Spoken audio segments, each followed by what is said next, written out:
Hi, this is Margarita Fernandez. I am the Chief of Public Affairs for the California State Auditor.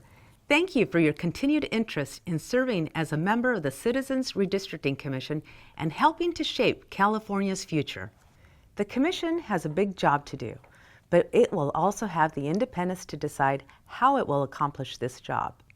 The new commissioners get to create their own priorities, their schedules, and their procedures. By being a part of the Commission, you can help ensure fair representation for all Californians. This supplemental application is required to continue through the process. We truly hope you will continue in the process and thus have created this video to walk you through how to submit your responses. The supplemental application is intended to demonstrate to the applicant review panel that you are one of the most qualified applicants and are someone who should be on this commission. First, read through the supplemental application instructions and privacy statements and initial to acknowledge confirmation. You will want to read this thoroughly. There is helpful information within the application to inform your responses. The supplemental application consists of 6 parts. It will take some time to complete, but you may plan your answers out in advance in another program, such as Word. Then you can cut and paste your responses into your application. You can, and probably should, save the application frequently. There are save buttons at the top and bottom of the application. The application does not save automatically, so be sure to press the Save button before leaving the page. Remember, this is a transparent process. Your application information and responses are posted on our website. Contact information and personal details, such as your address, your phone number, etc., will be redacted.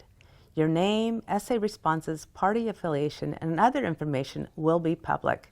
We review everything that comes in for offensive comments and profanity, all of which will be redacted. Everything on the application that has an asterisk is mandatory. These essay questions ask you to describe why you are interested in serving on the Commission and to describe your ability to be impartial, your analytical skills, and your appreciation for California's geographic and demographic diversity. The written responses that you provide on these essays are extremely important and will have a significant impact on the applicant review panel's decision-making. Think of it like a job interview. This is your chance to expand on a yes-no answer and help the panel understand why you would be a great commissioner. This is where you add more context to the data below about employment history, education, etc. with detail. You draw from experiences not just from your professional career, but from your personal and volunteer experience as well. We encourage sharing experiences that go beyond personal data. There is a 3,200 character limit to the essay responses, about 500 words. You may not type beyond that point. Be careful when pasting in a response from another program. It will cut off at 3,200 characters, so check your responses carefully. The window that you type your response in can be expanded if you click on the corner, but remember, the character limit still applies. Some essay questions refer to California regulations and include a handy reference link to Westlaw, where you can read more detailed description of each regulation. There's quite a bit of room to emphasize and highlight your skills and experiences in these essays, but we encourage you to read through the regulations to see what the law lays out and think of how your answer will be reviewed by the panel. Part 2 requires you to provide answers to a series of general questions about your education, employment history, activities, former names or aliases, criminal history, voting information, former residences, and financial contributions. Be sure to answer all mandatory questions marked with an asterisk. Under secondary education, you can add as many boxes as needed. It's unlimited. In employment history, we're interested in the last 10 years. So if your employment history goes back 30 years, you only need to include the most recent 10. But if you believe that your employment history from beyond 10 years is relevant to being a commissioner, you may include that as well. Your employment history may include retired, volunteer, not employed outside the home, or not employed. We're not just looking for the jobs you had in the last 10 years. We want you to account for all your time over those 10 years. Just like with secondary education, you can add as many boxes as you need to share all relevant experience. After employment history, we go to activities. This is not quite an essay question, but it does have 500 words of space and gives you the opportunity to discuss what you've been involved in and what you support that you haven't already discussed. So if you're actively involved in a certain cause, social or political group, or volunteer organization, you may expand upon that here.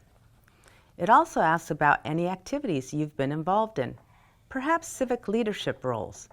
If you want to share any more details about how your history is relevant to your qualifications to be a commissioner, you can do that here as well.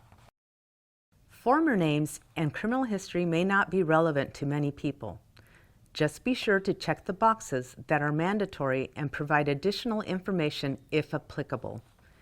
If you have former names or aliases that may be on government or legal documents, include that here.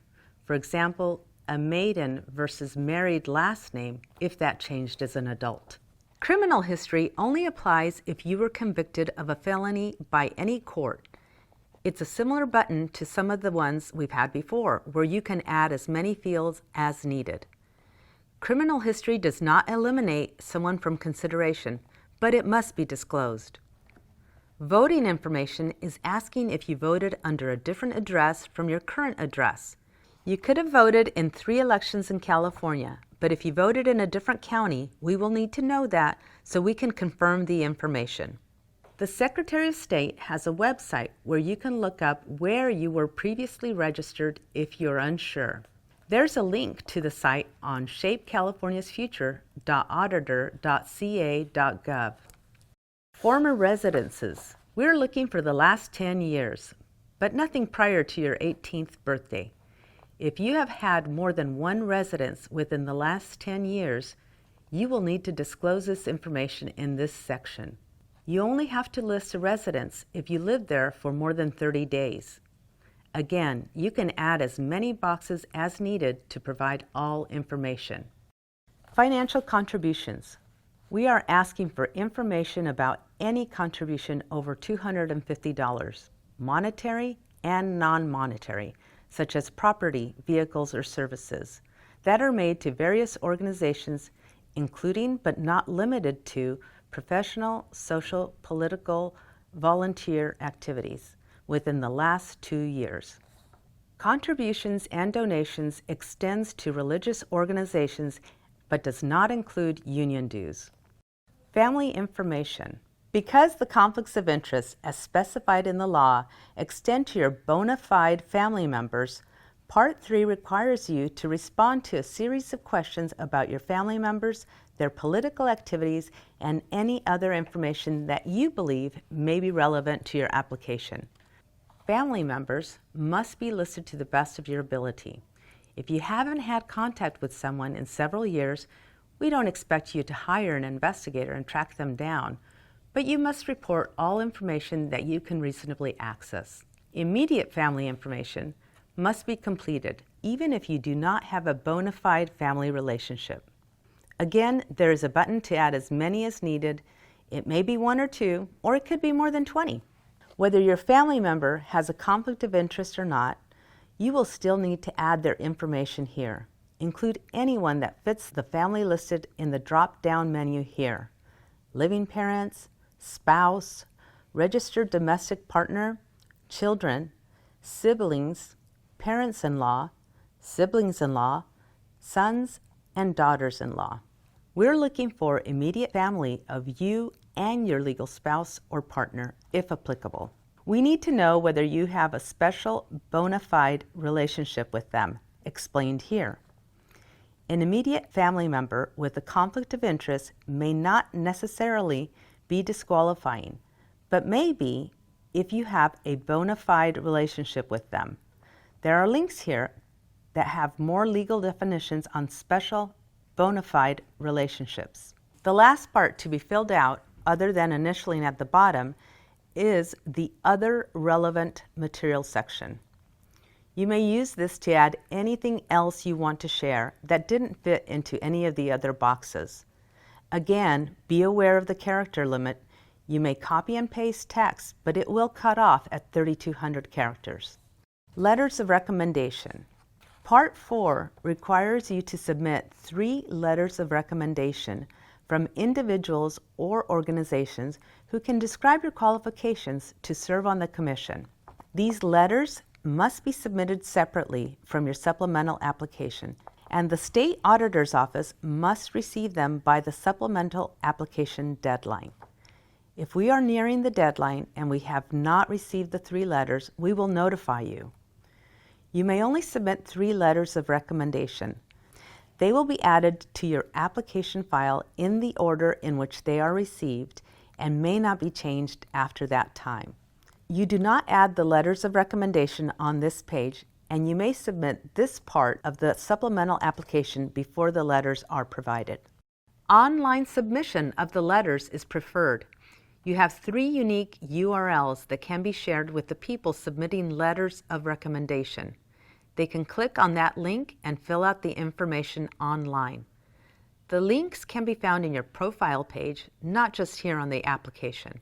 You will receive a confirmation email that someone has submitted a letter. The person submitting the letter of recommendation cannot save progress on the letters of recommendation, so they should be sure they are ready to submit the entire letter at once. You may want to have your letter writers plan out their letter in another program in advance and then copy and paste it onto the specified location. If they get started and cannot finish, they will have to come back and start all over. Part 5 is a notice of the fact that if you become one of the finalists that may be interviewed, you will be required to submit a financial disclosure form known as a Statement of Economic Interests or Form 700. We will notify you if you need to submit this and will provide instructions at that time. You do not have to prepare this right now. Part 6 requires you to affirm that you have read and understand the privacy notification and waiver. Please read it carefully. Add your initials, then you review your application. This is important. You cannot submit your application until you review it. If you have errors or incomplete responses, they will be flagged.